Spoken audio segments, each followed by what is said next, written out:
ఈ 5 ఏళ్ల నుండి కరెంట్ ఛార్జీలు భారమైనవి.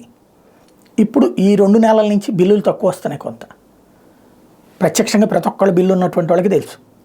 జగన్ సర్కారు నిశ్శబ్దంగా బాధింది, చంద్రబాబు నిశ్శబ్దంగానే బాధాడు, జగన్ కొంచెం ఓపెన్గా బాధినట్టున్నాడు. ఎందుకంటే చంద్రబాబు ట్రూ అప్ ఛార్జీల పేరుతో అదనంగా వేసేవాడు, ఛార్జీలు పెంచలేదని చెప్తుండేవాడు, బట్ బిల్లులు మాత్రం పెరిగిపోయింది.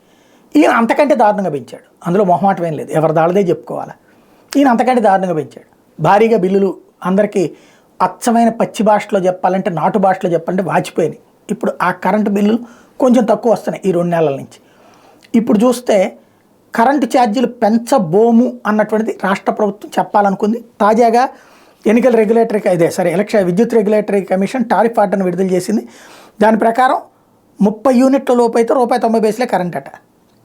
కనీసం పేదవాడు పాకలో కూడా పెట్టట్లేదు అనుకుంటా.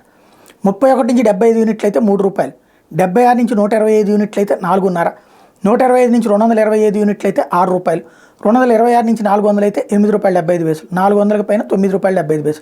ప్రతి మధ్య తరగతికి ఇది బొక్కే. ఎందుకంటే 400 యూనిట్లకి ₹10 దగ్గరగా ₹9.75 అంటే ఇంకా నేను ₹9.99 పెట్టలేదు.